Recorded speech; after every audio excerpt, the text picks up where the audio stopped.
Hello and welcome to This Week at the Movies. I'm Matt, and I am going to be guiding you through a packed weekend at the box office. September started out stronger than we expected. Some interesting movies, whether it be the final film from The Conjuring or last week's great double hit of The Long Walk and Downton Abbey, the grand finale. But can September keep things up? We know we're getting the hotly anticipated new Paul Thomas Anderson film next weekend. This kind of the weekend in between, a couple of interesting releases that came out, 3 in theaters and 1 on streaming to look at. The first of those is Him, the new football-themed horror film that was produced by Jordan Peele and his company Monkey Paw. This one finds Tyreek Withers, who we saw earlier this summer in the not so hot I Know What You Did Last Summer reboot. He's Cameron Cade. He's a hot young quarterback prospect. He's getting ready for the combine. He could be the #1 overall draft pick. A lot of teams interested in him. Something weird happens to him. He ends up needing to rehab his image and gets a chance, since they have a shared agent, to train with the great Isaiah White, played by Marlon Wayans, who has miraculously won 8 championship titles in 14 years. This is not the NFL. They have a different kind of football league, and he plays for the San Antonio Saviors, so you can guess there is plenty of religious imagery in the horror imagery that's here, kind of a surrealist film. If you ask me, it's kind of a nightmare. This one, a big thumbs down from me. This is one of the worst movies I've seen this year. I did not buy into the plot. I did not buy into the performances. Probably a big year for Withers. He has landed on my bottom 5 list for 2 films already. So you got that going for you. But this, not a good movie, not an enjoyable movie. Definitely one that can be skipped. I'm not sure what they were going for. The third act bloodbath seemed to come out of nowhere and did not really seem to make a whole lot of sense to me. But not much about this movie did make sense. I also wouldn't consider this much of a football movie. Football kind of is just the lens that opens the door to a weird devil's bargain, literally devil's bargain. I think they were trying to go for a poor man's sports version of the Devil's Advocate, but this just all over the map does not work.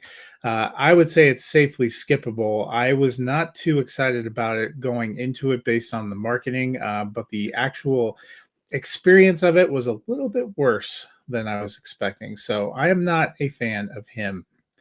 Next up on the docket, we have the third feature film from director Kogonada, who his last film, After Yang, which I saw as part of a Sundance package, I really enjoyed. I thought it was very emotionally resonant. Starred Colin Farrell, while his new film also stars Colin Farrell, this time teamed with Margot Robbie. It's called A Big, Bold, Beautiful Journey. Essentially, 2 strangers end up meeting and sparking a little bit of a connection at a mutual friend's wedding. On the way home, the strange car that David, played by Colin Farrell, got from the car rental company that is run by Phoebe Waller-Bridge and Kevin Kline, ends up giving him a suggestion, asking him if he wants to go on a big, bold, beautiful journey. Honestly, if my GPS talked to me while I was en route, I would be thinking something else. But David, fortunately for this script and for the film, accepts the journey, ends up getting asked to pick up Sarah, who had used the same rental car company and had been given the same option and accepted. They end up going on a journey that takes them through scenes from the past, key moments from their life, helps them to realize that it's a cathartic, emotional journey. This is also a romance, a story of 2 kind of broken and lost people looking for the place that they fit in the world and the place that they fit with another person. There are some beautiful ideas in that. As I mentioned, have enjoyed Kogonada's other films. He did a film called Columbus prior to After Yang that has a lot of fans too. I liked that movie as well, not quite as much as After Yang. I was very excited for A Big, Bold, Beautiful Journey. There are some fantastic visuals. There are some great visual sequences. There's some fun comedy in the script too. But it doesn't all quite come together. Doesn't quite explain why they're on this journey, why they have these sequences. It feels a little forced at times, despite the fact that I liked the two leads and the performances. And I liked a lot of elements about the film. I don't think it completely delivered on the potential in the premise or in the way it's built. However, this is the movie I like the best of the four this weekend. I'm giving it a mild thumbs up, just because I enjoyed the journey. I think it's satisfying enough. Saw this in theaters. It wasn't exceptional. Probably won't be an awards player, as I thought it might have been trying to contend for. But it was enjoyable enough, a fun one to go through, and it is visually stunning. I still enjoy Kogonada as a director, and I am excited to see what he does next. Next up, film that's in limited release, and that is London Calling. This one finds Josh Duhamel as a hitman who has a little bit of a vision problem, although he won't admit it. He is weary and will not go get his eyes checked, which comes back to bite him at the outset of the film, as he mistakes a donkey for a horse when he's trying to make a hit at a costume party and ends up killing the wrong person. Worse than that, ends up killing someone who is related to his boss, Fred Darby, played by Aidan Gillen. Flash forward a few months, and now he is hanging out and working in Los Angeles, still trying to ply his trade, still avoiding going to see the eye doctor. His new boss, Benson, played by Rick Hoffman, is a little bit of a prickly pear, and has a son, Julian, played by Jeremy Ray Taylor, who doesn't really fit in this crime world. His father gets a little concerned that he won't have what it takes to take over the family business, which will damage their family legacy. So, in exchange for trying to arrange safe passage so that Josh Duhamel's Tommy can return home to London and see the son he left behind, he asks Tommy to take his son Julian under his wing, train him as a trained killer, gives him a couple of jobs. Things go a little off the rails. And then things go way off the rails in the third act, as you might expect. London Calling, an interesting setup. I thought the movie was at its best when it was focused on Tommy and Julian, kind of an odd couple kind of pairing, kind of a mentor-mentee kind of pairing. They had some great back and forth and witty banter between them. Duhamel and Taylor do a really nice job in this movie. I like that part the best. The third act, some of the wild sequences, some of the wild twists, just didn't feel quite earned, and didn't resonate quite the same way. I did enjoy Hoffman a little bit as the kind of smarmy bad guy, and his back and forth, but it really works at its best when it's focused on Tommy and Julian and their unlikely pairing and their unlikely friendship and the way they unlock things in each other. This one playing in limited release. I'm giving it a thumbs neutral. It wasn't my favorite of the movies, but I thought it was watchable. It had some interesting moments.